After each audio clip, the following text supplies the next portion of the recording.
Alright everybody, welcome back to Last Night I Watched. I'm here with the, usual gang here. I got Mark and Carlos and Kristian and myself. My name is Ian. And in honor of its 45th anniversary, we're going to be talking about the original Star Wars from 1977.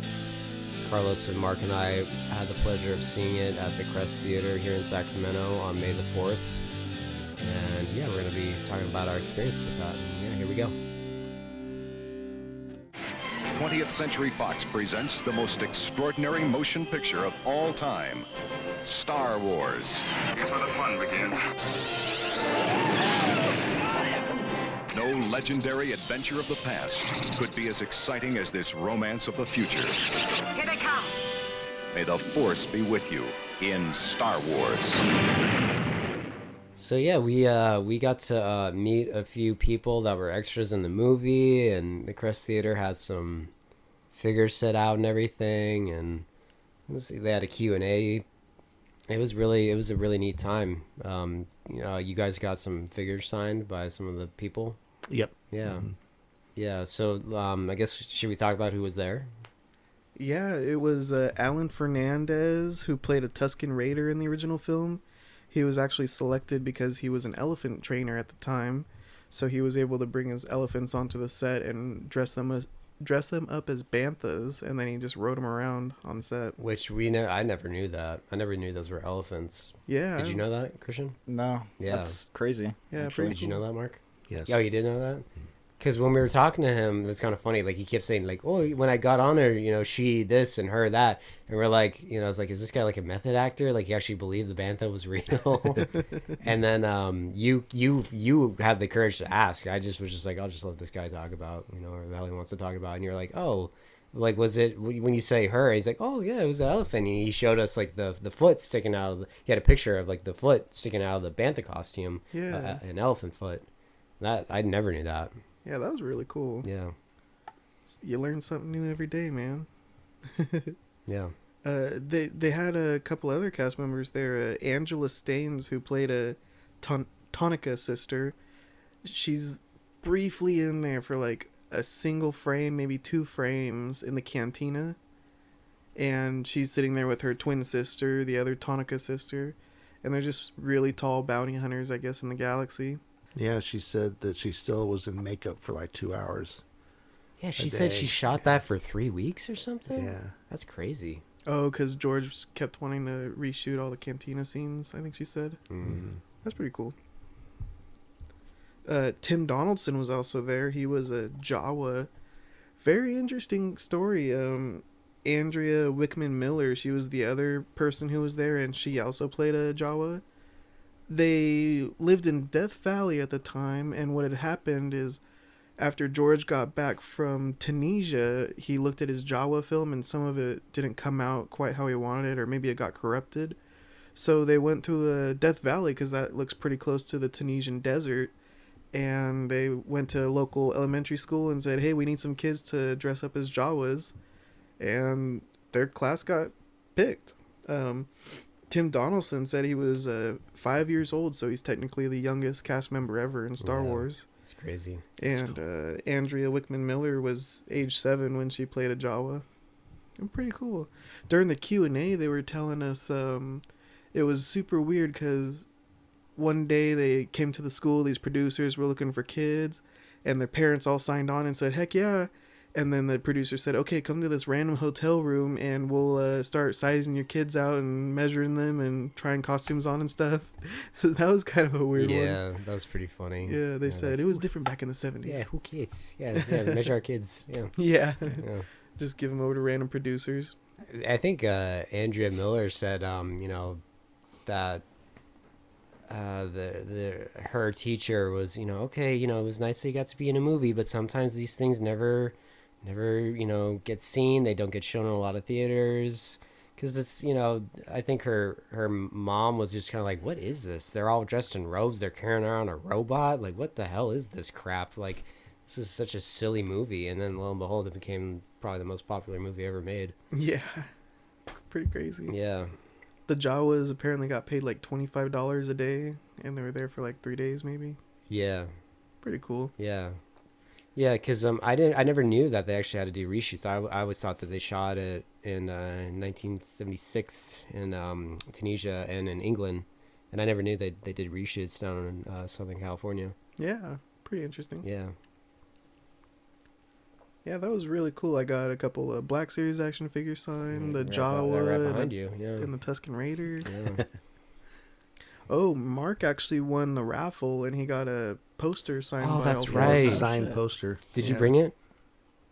No. Oh, what did I have what a did, photo of it. Yeah, I would like to see it. I like to see like what is it that or not? I guess that's not it.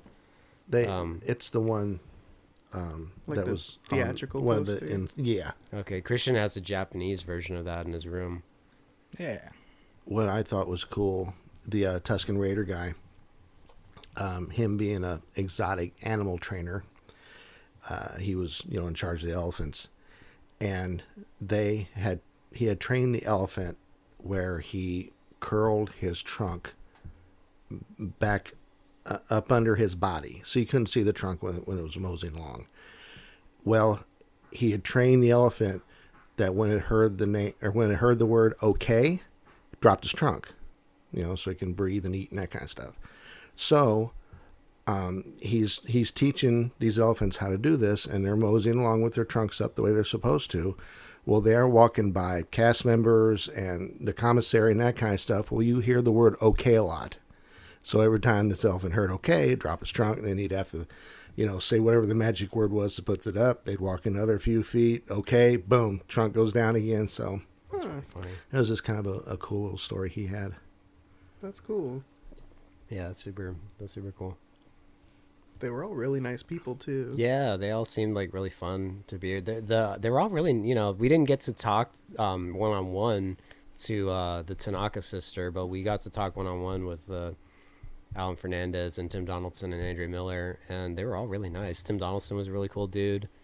Andrea Miller, she asked us like, do you guys want a picture? Like, Yeah, that was cool. and we're like, yeah, of course, yeah. She was really nice. Seemed like they were actually like, happy to be there, Yeah. which is fun. Yeah. Well, the Tuscan Raider guy, when I got done talking to him and getting the autograph, I asked him if I could shake his hand. Some folks now are, not like that. He says, "I'll do you one better." So he goes to get up out of his seat, and it takes him like 5 minutes to get out of his seat because he's a pretty old cat. And so he finally gets his way out of his seat, and he motions me over. So I go over there, and Kathy takes a picture of us, and he says, no, you don't take the picture. He says, give it to one of those people. So she hands her phone over to another person standing there, and she comes over, and we're both in the picture with him. So, That's awesome. That's he's really got, cool. that spirit and that energy is just so cool. Yeah. Nice. Really Yeah, good guy. we got to shake Tim Donaldson's hand, which was cool. Yeah. He was a really nice guy. Yeah, fun fact, he was in the military for like 10 years too. He was Yeah. saying. Yeah, we talked to him the most, I felt like. Definitely. We talked to him for a decent amount. I asked him, growing up, when you told people you were in Star Wars, did anybody ever believe you? He's like, no. No one ever believed me. And it got brought up in the Q&A. I almost felt bad asking. It almost seemed like it might have been a sore subject for him. I felt kind of like a douche asking that. I also asked him, was it normal for film productions to come to your school and just pick out kids? And he said no. I thought that was really interesting too. Yeah, just random occurrence. Yeah. Well, He the was there. lady, Jawas, she said that actually helped her get dates, is when she told Yeah, her that he and was in the opposite Star Wars, for yeah. Tim Donaldson. That's so funny. I'm sure she never had problems getting dates. No. I think her Twitter handle is Hot Jawa. Yeah. And then Tim Donaldson, is he the Cool Jawa? I think so. Yeah, Yeah. I think that's it. Give them a follow over on Yeah. Insta or Twitter. Yeah, they're very nice people. We got to, Kathy and I got to go up there and stand and have a picture taken with all of them right before we left. And I stood next to her, and I had an Empire Strikes Back t-shirt on. And she kind of looks down and she goes, that's a authentic one, or, something like that. And I said, yeah, it's an old one. And I leaned over to her and I said, it's my favorite movie. And she leans back and says, "Mine too." Oh yeah. Yeah. I think it's most people's favorite. After they did like a little Q&A, a little raffle, we actually got to sit down and watch the movie on the big screen, which I've never done before. I've always watched it on my VHS box set. That was kind of cool experiencing it in the theater for the first time. Oh yeah. It was really, you know, just crowd reaction, you know, we're all fine, everything's fine now. How are you? Got a big laugh, you know. Yeah. It was like, it's just cool seeing it like that. It's the way it's meant to be seen, you know. Yeah, heard a couple cheers, Yeah. couple boos for the bad special edition CGI. Oh, you know what was weird? At a certain point in the cantina scene, the projector started going haywire. Yeah, that was. Yeah. And it started man, like pulsating on the screen. that was hard to watch. Almost had a seizure. Yeah, that was like making me sick. Sick. Yeah, they specifically told the audience that they had to show the special edition. They're not allowed to show the original, which makes me very upset. But, you know, it was still cool seeing it. You know, Yeah. it's still cool seeing it on the big screen. With we were talking about the sound. The sound's kind of screechy. Yeah. You're saying, Mark? Yeah, Yeah. I kind of, yeah. And I don't know if it was just where we were positioned, but it sounded like it was coming straight at us from the screen. I think it itself. was, yeah, the way they positioned the speakers. I think you're right. Because they had those big honking ones, you know, on the sides, and did you guys hear anything coming out of those? I don't know. Maybe not. No, yeah. Yeah. It wasn't full surround sound. Yeah. But it was still kind of cool, though. You know, it's cool hearing the laser blasts and shit blowing up. Like, it was still pretty cool. Yeah. I will give it that. Did you Yeah. have any new takeaways from watching it on the big screen? Did you notice anything different or anything? The takeaways that I have aren't necessarily because I saw it on the big screen. You in a few like some of their blaster shots, you could kind of see the limitation a little bit. I saw it there. The problem I have, and it doesn't have anything to do with it being on the big screen, I think it's more my age, is a lot of these people are really piss poor actors. They're just, you know, like when Han backs the Millennium Falcon out of the Death Star and turns around to blast off, you know, he has that little dialogue with Chewie right before he backs out of there, you know, and he says it like a million miles an hour, and you know, it's just little things like that I caught, and now I don't know, I just shake my head at it. You know? Wasn't that like his first acting gig because he was a carpenter before? No, it was one of his because he's in American Graffiti, which is another George Lucas movie. Oh, okay. It was one of his first, for sure. Yeah. He was actually when you came in to do Han Solo, when you were auditioning, you auditioned against him. That's why he was in there. And then Lucas saw it, was like, we may as well just make you Han Solo. Oh, that's cool. That's So, interesting. That's funny. Did you have any big takeaways from watching on the big screen? Just how shitty the special edition effects are. You know, not always, but, you know, over the past 15 years, I've thought they don't hold up. And seeing it on the big screen really amplified that. They do not look good. The effects from 1977 look better than the effects from 1997, and that, how the hell does that work? I don't know, but that's the way it is. It's fucking strange. Oh, no. Yeah. It's sad. Yeah, it's very sad. Yeah, you know, it just were we recording when I was saying this? I think it's I don't think we were recording yet. It's just such a insult that's the only way we can watch this movie now. You know, George Lucas didn't have the decency to let fans of this movie watch it the way it was originally shown, because the way I watched this was the VHS tape from the 80s with none of that crap in it. You know, I didn't really grow up watching it. Eventually, you know, when the DVDs came out, and like I think my uncle also had the VHS special editions, I started watching those. But you know, the way I grew up watching them was the originals, and yeah, just the fact that George Lucas says, no, you can't watch those. You're gonna watch the ones that I want. It pisses me off. I don't like getting told what to do when I want to do something else. But yeah, A boss's nightmare. yeah. Well, not not like in a douchey. It's just when it comes to stuff like this, it's just like it just pisses me off. That's why I went and acquired Blu-rays of because fans take more appreciation and time to go and preserve them the way that they were actually meant to be seen. And those are the way I watch these movies. I don't watch them on Disney Plus or anything. I watch those. Some people call them the despecialized editions. And and I find it. I'm gonna go off on a whole rant here, but I find it even more insulting that he goes and changes Empire Strikes Back and Return of the Jedi, because he did not direct those movies. Yeah. And they were directed by Irvin Kershner for Empire Strikes Back and Richard Marquand for Return of the Jedi, and those guys are both dead, so they have no say into him changing this shit. Just pisses me off. So Carlos, what'd you think of watching it on the big screen? One of my big takeaways was the set design this time around watching it. Everything, like even Uncle Owen's pad was like really nicely designed. It felt futuristic or almost like alien in a sci-fi world.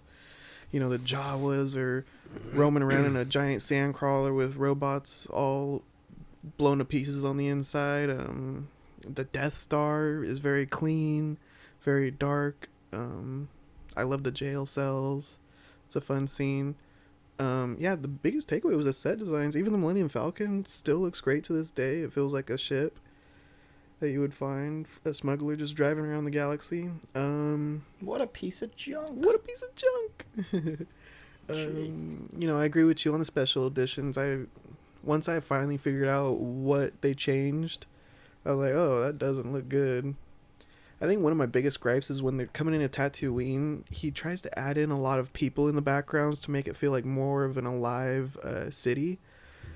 And what he does is he puts like a giant dinosaur to swipe all over the whole screen and just get in the way of Obi-Wan and Luke pulling up on their car. Yeah. The speeder. Why are you putting all this shit on my screen? I want to watch the movie. It's distracting. It's super distracting. The slap in the face. It's jarring. Yeah. It doesn't fit. Yeah. What are these mid 1990s computer generated effects doing in a film that was shot in the 70s? Yeah. But other things I noticed was it's just a real solid movie. I think me and Ian left the theater and we said that could just be a standalone film. No sequels, no prequels, nothing else needs to be added. Because, you got the hero's journey. Luke Skywalker is born on a farm. He has to go on a big quest to save the princess. And he saves the day by blowing up the Death Star. And in the end, he gets a medal. He gets rewarded at the very end. That's a complete story right there. Yeah. Nothing else needs to be added. But guess what? We got a second Death Star, baby. Come back. Yeah. It's fun, though, when we do get to explore the rest of those films. And Empire Strikes Back, we talk about it in our sequel show. It's a fantastic sequel. Yeah. They really, knocked it out of the park. Yeah. And that must have been really daunting, going, like, it was the most successful movie ever, making a sequel to that. That's very daunting, but what were you going to say? Well, I was just saying, and in a time when sequels were looked at as kind of like trash, or like they were frowned upon. Right. And to do it at that time and then have it be as good as it was, it's like, shit. Yeah, it was like that and like The Godfather Part 2 that were like, I think made people realize like, oh, sequels can still be good. Nice. Yeah. Although, I still like the James Bond sequels. I like the Planet of the Apes. There were sequels. It's just, that they were definitely looked down upon for sure. Oh yeah. Well, James Bond, they've been doing those movies since the 50s. Early 60s. Yeah. Oh, 60s. Not the 50s? No. Okay. Early 60s. Yeah, but that's kind of different, though. The Bonds aren't really sequels. It's a series. That's yeah. true. Yeah. And when you look at the Star Wars universe as a whole, I look at it as a series, too. I don't really see Empire's a sequel, really. Oh, really? I do, because the whole the main cast comes back. It follows the story. The prequels, even the sequels to the sequels, the 7, 8, and 9, like I almost like don't even like. You could just like look at those and just be like, that they're just like fantasy. Like what if this is a possibility of how it could have gone, when in reality it's just like that's not the way it fucking went. Anakin Skywalker built C-3PO. What the fuck is? God, talk about fan fiction. Anyway. Oh no, we got Ian on the prequels. No. Oh no. Anyway, I agree with you, Mark, on that. I could see that for sure. I don't know. That's just. I guess for me, if it's over 3 movies, and I maybe call it a series. I don't know. Okay. Now you never you've never seen this in the theater? No, the first Star Wars movie I saw in the theater was Return of the Jedi. Okay. Oh, that's cool. Do you have any memories of that, going to see that? No. No. I grew up in a very small town, and it was a very small theater, and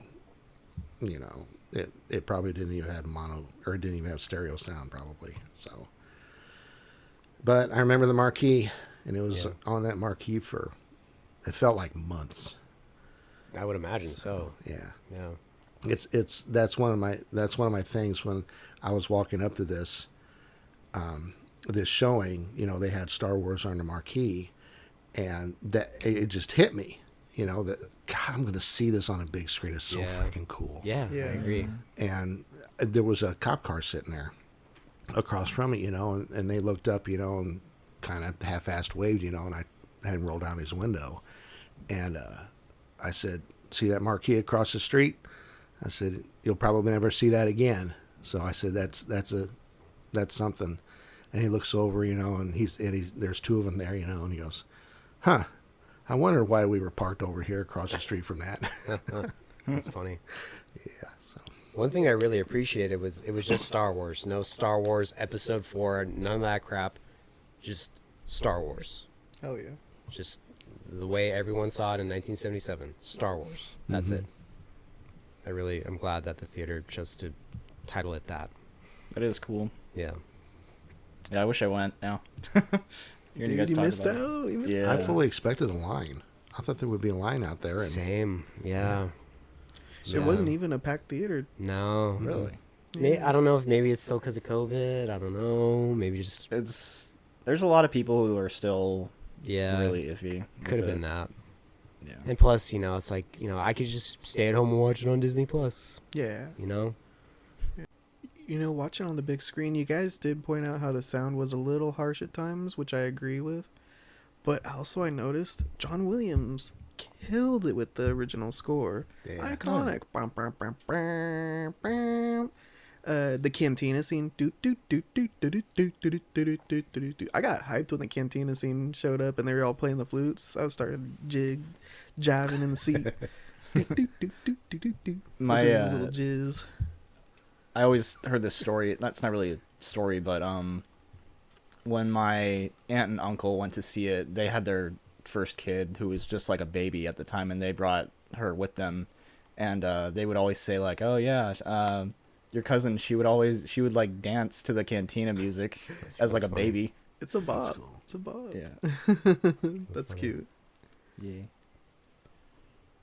It definitely drives the movie. Yeah. That's for sure. Yeah. You got like Luke's theme, Leia's theme. They all have different themes, Right, which is yeah. exactly what a movie should have. But they're all pretty memorable too. After listening to them for so many years. Yep.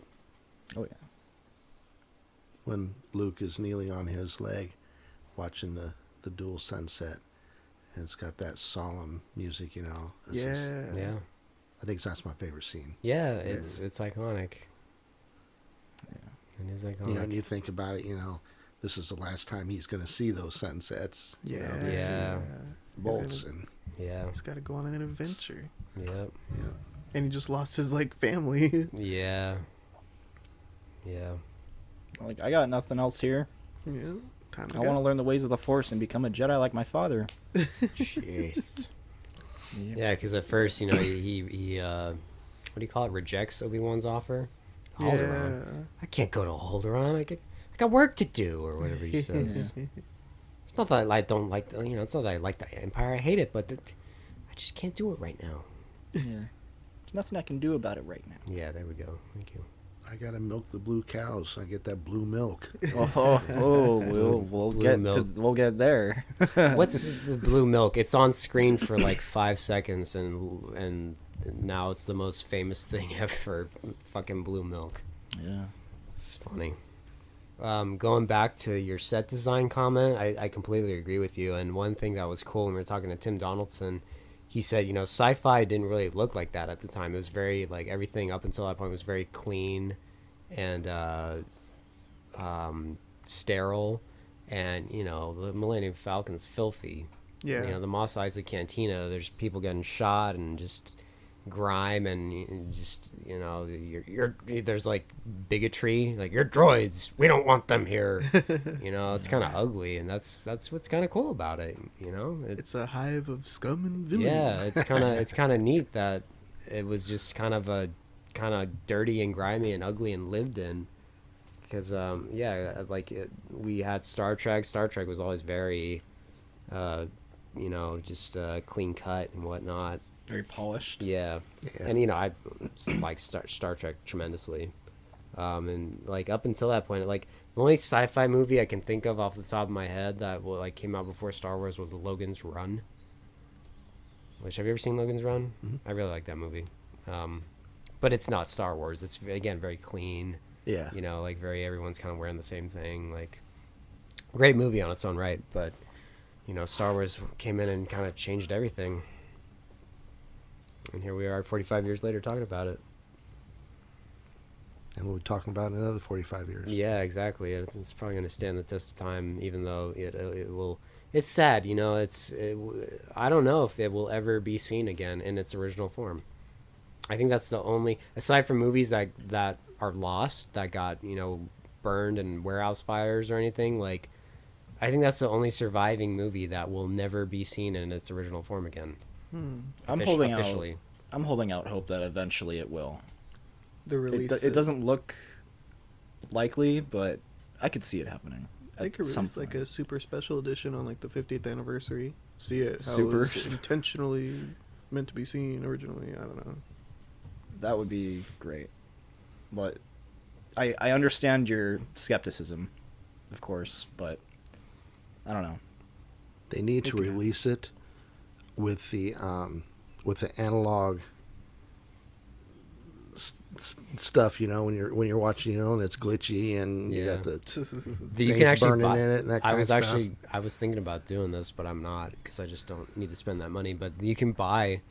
We actually watched it one time. It's called the Grindhouse version, and it's a theatrical print from 1977, and it has like flicks and scratches and dirt on it. When was this? That's pretty cool. That was maybe like 5 years ago. That's cool. 4 or 5 years ago. Your place? I think it was at your house. My house? Your house. Your mouse. It's a very, very fine house. Yeah. 400 houses and 400 mouses.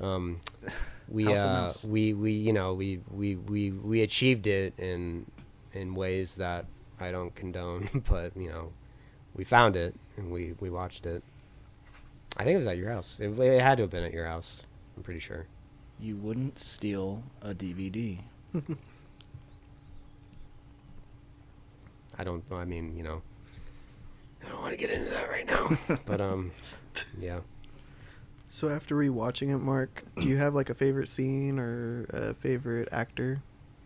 Both. Yep. Shoot us with the favorite scene is Luke kneeling there watching the suns. Yeah. And the music makes it. Yeah. And Oh, not only that, I feel like Mark Hamill's expressions and acting is really good too. You kind of feel what he's feeling. I do, at least. Yeah. That whole scene just works so well. Yeah. There's a reason why it has connections to people. It's just so well done. Mm-hmm. It's powerful. Yeah. And Alec Guinness, we haven't talked too much about him tonight. Obi-Wan Kenobi, my favorite actor or my favorite character. But here's the thing about Alec Guinness: when he is in a scene, for me, it's completely different. It's a completely different movie. It's warmer and it's smoother, and his timing is impeccable. And I just, you know, when I was younger, I would just wait for his scene, especially the first one, when he saves Luke and gives him his dad's lightsaber and all that. You know, it's just that scene. It's like, I don't know, it's like an oasis for me. So, one thing I picked up, I've never thought of this until we saw it at the theater the other night. He goes, "Your father wanted you to have this when you were old enough, but your uncle wouldn't allow it." That doesn't make any fucking sense when you watch the prequels. Your father wanted you to have this when you're old enough. Yeah. Obi-Wan didn't know that Padme was pregnant until like right before the shit hit the fan. That's such a... It's just... Again, it's like, George Lucas, did you watch the original trilogy before you made these fucking prequels? Nothing adds up. Makes no fucking... Anyway, I'm sorry. no, it's okay. Makes no fucking sense. It's one of Your the father many... wanted you to have this when you're old enough, and he wasn't even there when you were born. He didn't even know you existed. The Emperor lied and said that that you know she died. It just fucking... Anyway, what were you gonna say? Oh, it's one of the many contradictions as far as the prequels go. Unless Obi-Wan's just being a liar to Luke. Yeah, you can make an argument for that. He was like, telling just the being truth. nice. Yeah. Well, I mean, he did have to lie a little bit to the kid. Or What he told him About was this. truth or a certain point of view. I was just going to say that. yeah. So, Still, fuck all the prequel shit. Anyway, what are you gonna say? what makes you think? You know, you can sit there and say, "Well, whose lightsaber is that? Where did Obi-Wan get That's that actually a good. lightsaber?" Yeah, that's a good point. Actually, yeah, Yeah. that's a good point. Yeah. We Maybe don't we'll know find yet. out Yeah. in the Obi-Wan show, which I know you are tremendously excited for, Ian. Ian, did you have a favorite scene character? My favorite scene is, I don't know, man. I don't know, dude. That's so hard because the you know, just everything in that movie is just so great and iconic and True. awesome. Oh, Which God. one made you smile the biggest? Maybe the this time bar, around? the cantina scene when we could actually see when it wasn't strobing. You know, that he doesn't. One thing that you pointed out, so like we've joked about it in the past when he just yanks on the bartender's shirt to get his attention. Yeah. Luke does, yeah. Yeah, you were like, oh, I'm gonna do that next time I'm at the bar. Just yank on the bartender's shirt because that's gonna go well, of Hey, course. mister, can I get a beer? Hey, Yeah, mister. yeah. It's so funny. I might go with that. That he doesn't like you. I don't like you either. That's a great scene. I might go Yeah. with that for right now. And for favorite character, you know, Mark chose this, Alec Guinness. I'm gonna choose the next kind of prestigious. I'll go with Peter Cushing, Van Helsing himself, Grand Moff Tarkin. Oh, yeah. He's pretty badass. We will deal with your rebel friends soon enough. It's great. Yeah, he's pretty intimidating. Yeah. Then name the you will do for another target, target. Then name the system. Yeah.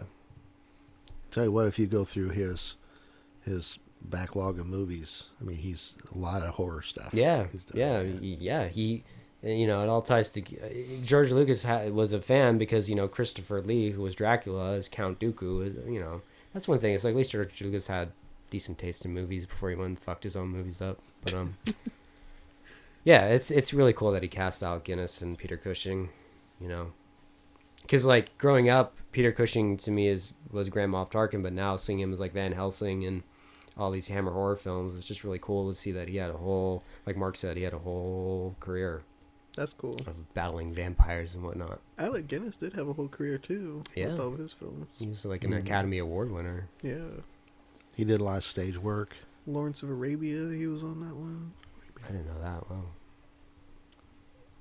Bridge on the River Kwai, Yeah, that's the one I think he won the Academy Award for. That's probably, like, that and Star Wars or... And it's so funny. From what I've heard, he always thought Star Wars was, like, stupid, Yeah. too. Yeah. which is funny. What is this? Yeah. This is a bunch of bullshit. Yeah.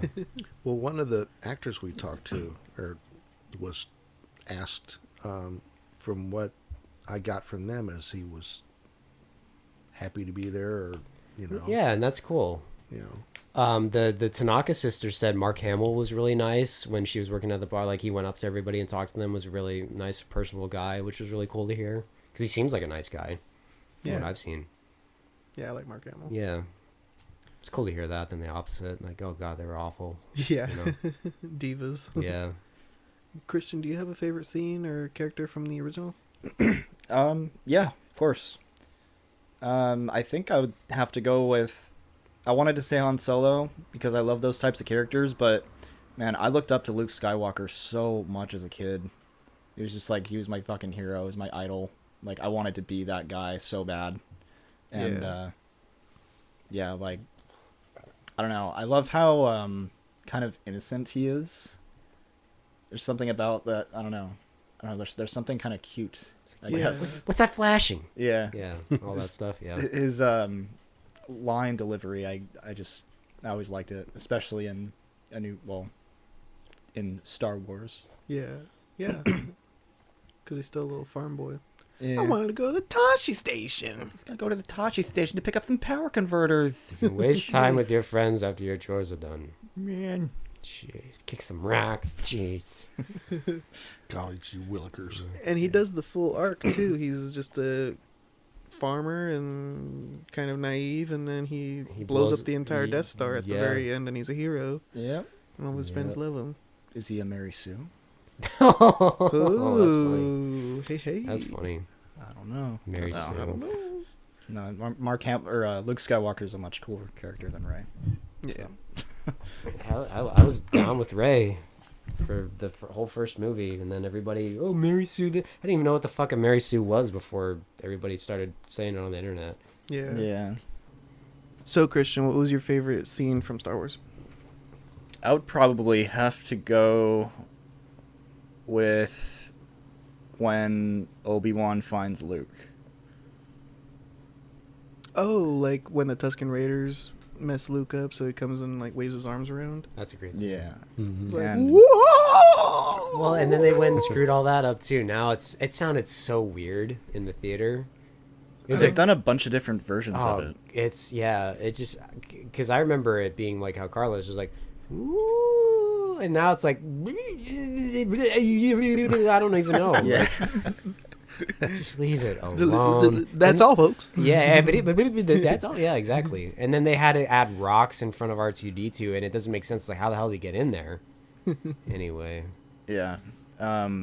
leave it alone. Well, Anyway. they're not.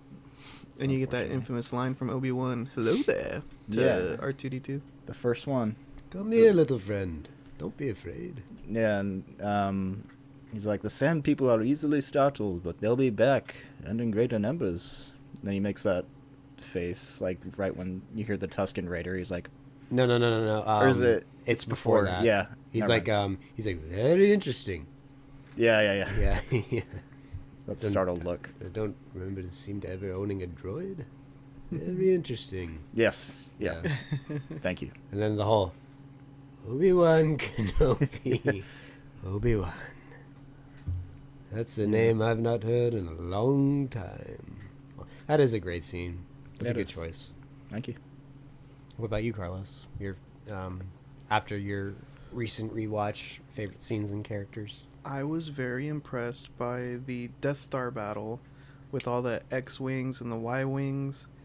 It's pretty crazy for the 70s that they were able to pull that off. Like, they have the cockpit shots of them in their cockpits saying, ready, Red One. Red Leader, this is Gold Leader. We're starting our attack run. Yeah.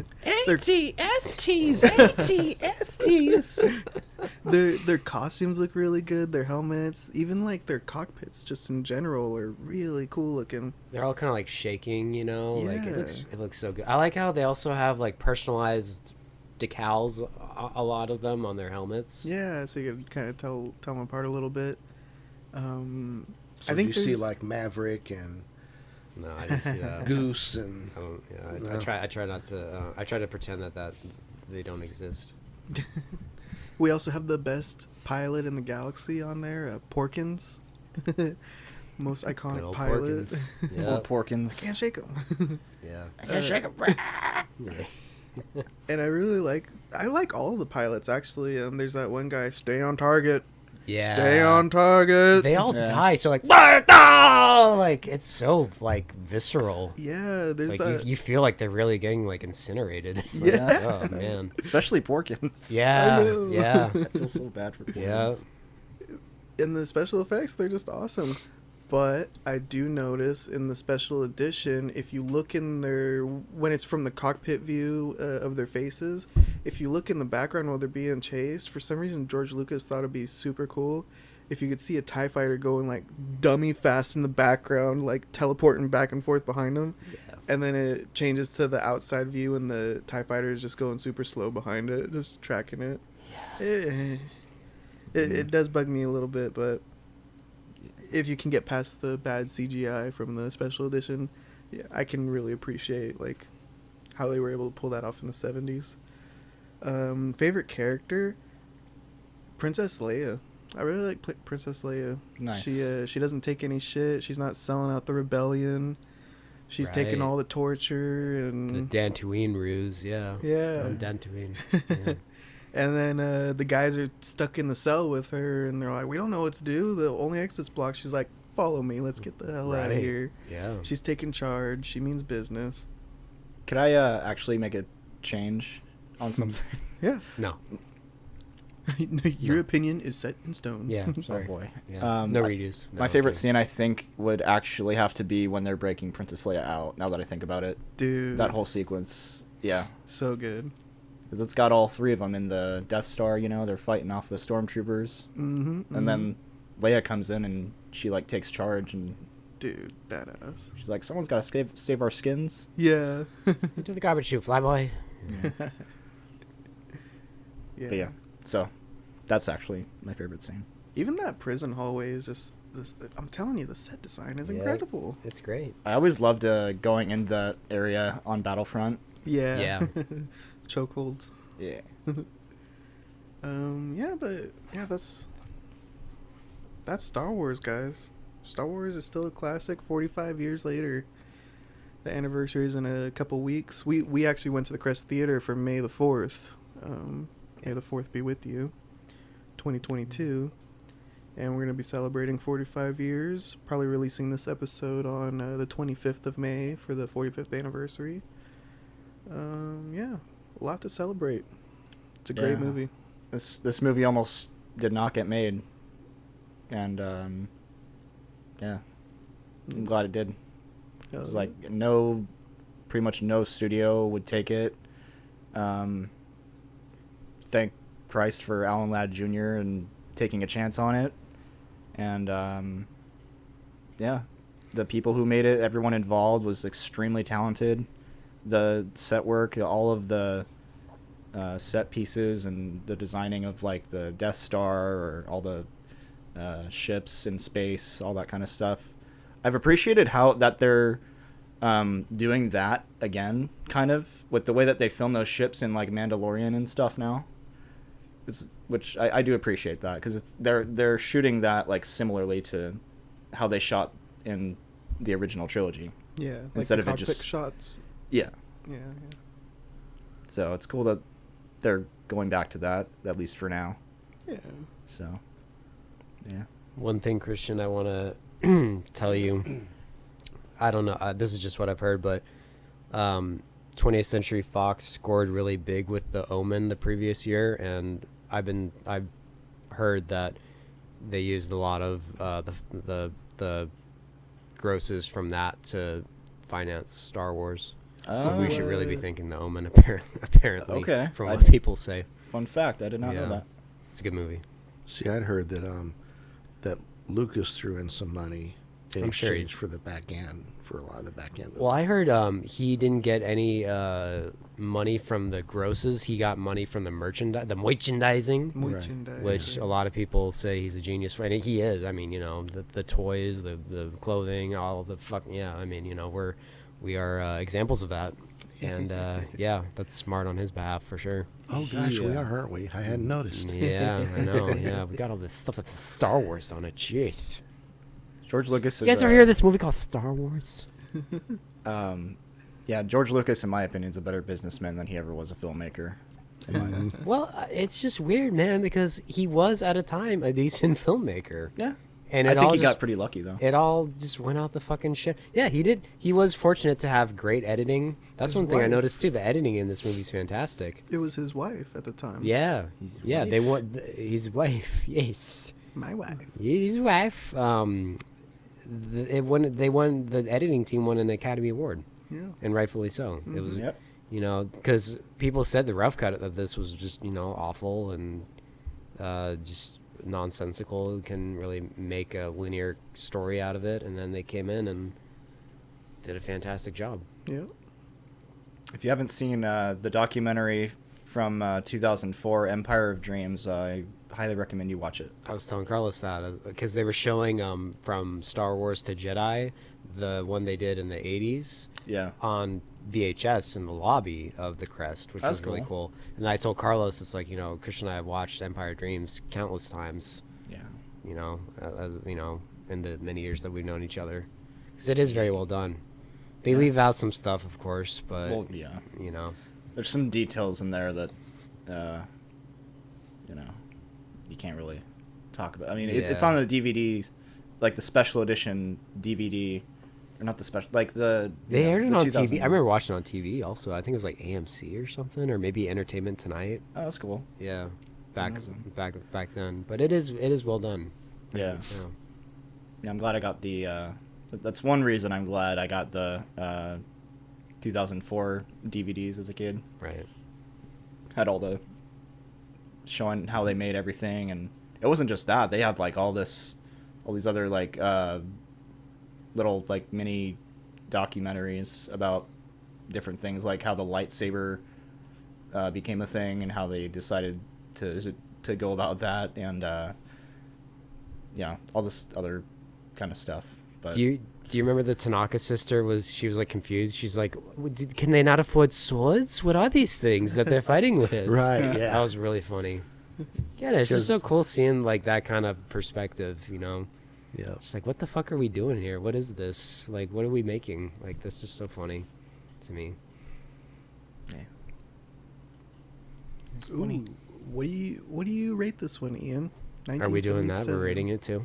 Why not? All right, 5 out of 5. 5 out of 5. Yeah, man, it's fucking Star Wars. Come on.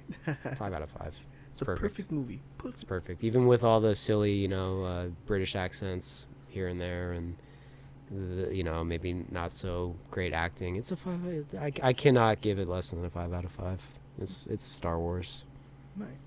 So yeah. What about you, Kristian? 5 out of 5. And then Empire 6 out of 5. So, What agree. about Return of the Jedi? 4 out of 5. yeah. Really? I think I like that one the best. Okay. Return of the Jedi is your favorite? Yeah, you got Wow. Jabba, Ewoks. You like the depiction of the Vietnam War? The Ewoks?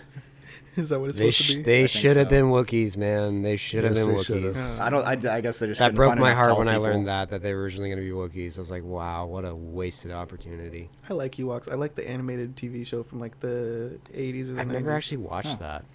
that. Is that on Disney Plus? I always thut it was a fever dream when I was a little kid because I caught it like It- super late. Yeah, And, it kind of that and droids kind of seemed like fever dreams. Yeah, You guys Yeah. like Caravan of Courage?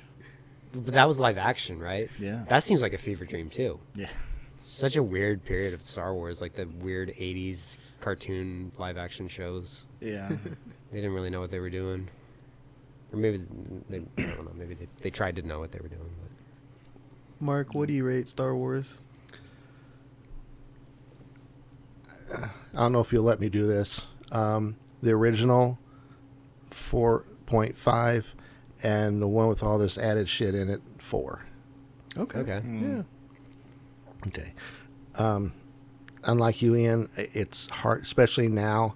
It's hard for me to get past some of the bad acting, the on and off English accents, you know, and like I said, you know, when Alec Guinness, when it's almost not fair, because when Alec Guinness comes on the scene, I don't know, it just makes everything else just kind of secondary. yeah, I don't know. yeah, I agree. So, and like you said earlier, Peter Cushing, the same thing. You know, I mean, that scene with him and Leia and Vader when they're talking about, you know, where the rebel base is. I mean, he commands that scene. Yeah. It was just so cool. So. I want to say this too, like, again, like I remember my dad always brought this up. Like, this is like when, you know, it's like, don't frighten us with your sorceress lady. It's just so great. It's just like, what the fuck is what?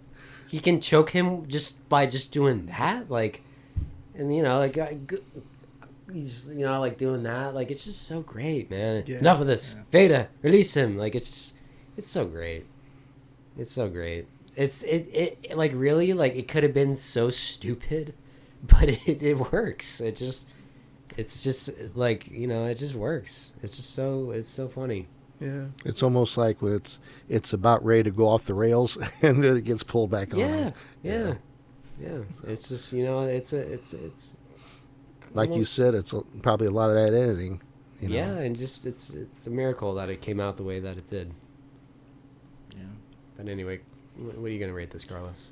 I'm gonna agree. It's a 5 out of 5 for me, guys.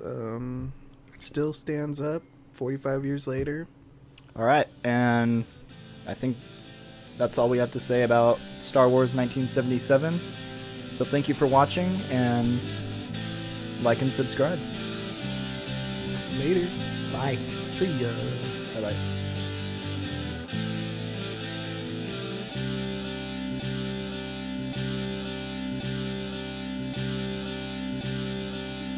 I can't find a fucking cursor. There it is.